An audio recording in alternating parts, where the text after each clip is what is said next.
Hey y'all, so I'm not in the office today, but I still wanted to bring you a doctoral update because I got some updates to talk with y'all about. But before I get started, you already know what to do. Please be sure to like, share, and subscribe to my channel.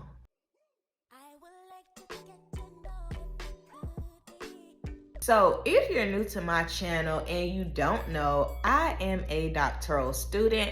I actually was just thinking about this the other day. I am now in the third year of my doctoral studies. I started August 2020, so we'll be coming up on that official year in August. But hey, it's 2023, so we're gonna say we 3 years in this thing, okay?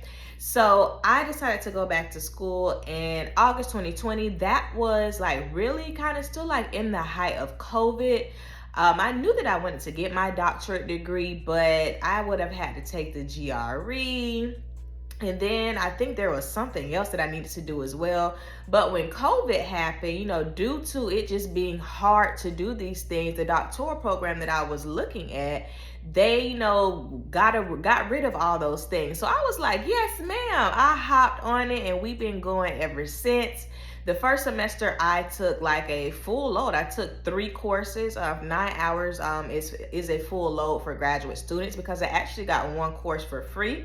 And then ever since then, I've been taking at least 2 courses during the fall, spring, and summer.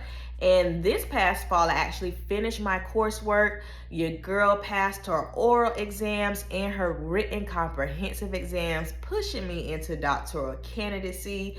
And here I am today, really, I guess you could say at the beginning, but kind of getting into it of that last, part of your doctoral degree, which is your dissertation.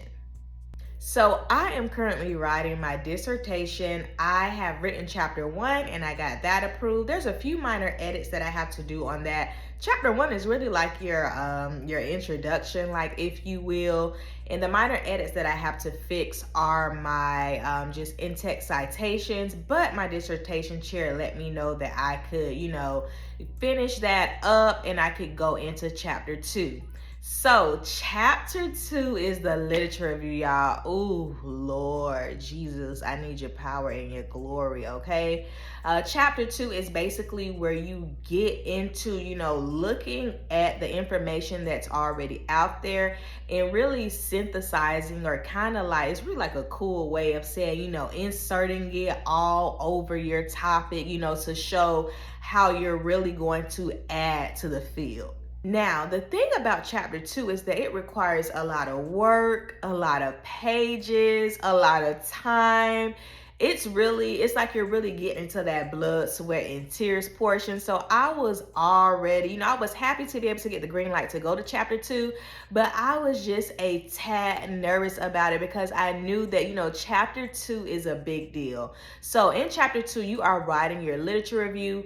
Basically, what you're doing is looking at all of the literature that is surrounding your topic and you are synthesizing it, they say, or it's basically like a cool word to say, you are really working it in and out of your topic, to show the reader why this topic is important, based on what's already out there. So I was already a little nervous because I kind of sort of had to write my chapter 2 from scratch. So if you're a doc student, you know that, you start writing, early in the program, but you don't really know like your topic. Like I didn't have my topic and all of that together. So I wrote a literature review. I actually took the course last year, so spring 2022. And while I wrote a literature review, it wasn't on the topic that I'm actually, that I chose to stick with. So I was like, Lord, I'm gonna have to write this thing from scratch. How am I going to do this? I'm working full time. This is just a lot. So as somebody who just finished their chapter 2 and I submitted it on Sunday at about 5 o'clock, y'all, as I was writing it, I was really thinking of things, to really say to somebody to help them out as you're approaching chapter 2 or if you're in chapter 2 right now. And here are just a few of my go-tos for chapter 2.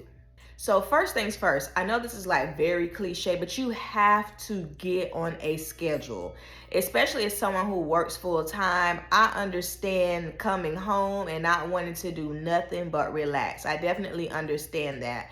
but you have to create a schedule for yourself. I knew that I didn't want to tackle this on the weekend, right? I know that most of us have a lot of free time on the weekend, but you want your weekend, to be able to relax. Like, yeah, you may have to do a few things, but who's trying to spend their whole weekend writing a literature review? No, ma'am.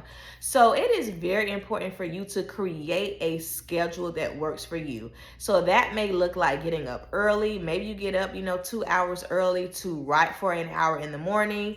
That may look like utilizing your lunch break.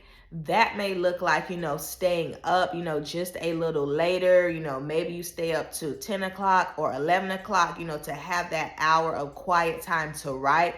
But you really have to get on a schedule. And I'm going to say you need to devote at least 1 hour a day, while you're writing your literature review.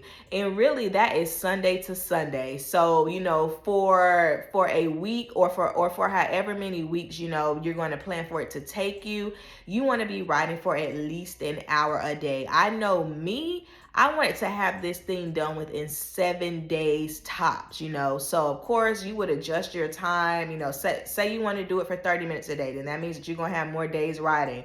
But I think the best advice is to get on a schedule, choose a time, and block out that 1 hour to write. Now, here's my next tip. This is something that really, really helped me. So back when I was, in my coursework, I had this class, and it actually was on the American Community College. I really enjoyed the class. I do work at a community college part-time. And one of the things that I liked that the professor did was that she had us to carve out 500 words for each discussion post. And what I realized is that 500 words single space, 500 words double space is a page. So I was like, you know what? I'm going to take that with me. So along with creating a schedule and carving out, 1 hour to write, when you're writing, it's important for you to write at least one page. So that is 500 words. And, I know sometimes it kind of sounds like a lot, but it's really not, right? You can write 500 words, especially, if you're in a doc program, you already got this. So don't be discouraged by that. But you should be writing at least 500 words a day. So as I was writing on my literature review, I carved out my 1 hour of time, and I wrote at least 500 words a day. And then when you're writing at least 500 words, you're most likely going to go over, just a bit. So by the time you look up, by the end, for me, by the end of my 7-day period, y'all, I double spaced that thing. Your girl had 16 pages, okay? I was like, yes, ma'am, Miss Dugan. So make sure that you are writing at least 500 words a day. So I kind of talked about this earlier, but I really want to talk to my folks who are working full time, because I know how hard it is, especially if you're in a position of leadership. If you've been watching my channel, then you know I was promoted into a position of leadership. It's coming up on a year. And, before that, I had time, to kind of do my schoolwork and things like that during the day, but it's been harder and harder to do that. So for us folks, who are working full time, for us folks who are in positions of leadership, here is really my go-to tip. You want to use, those little parts of the day that you get, to really maximize your writing. So your lunch break, and that means, you got to sit in the office and just use that 1 hour or that 30 minutes to kind of type away, then do so. If that means that you utilize, that part of the day where you're not so busy, like most of us come into work and, we eat a little breakfast, we talk to the folks, you look up and it's 9 o'clock. So maybe you use that first hour of the day to really get some writing in. Also, one thing that I would do throughout the week is that I would try to write at least 250 words, during my workday, during my lunch break, things like that.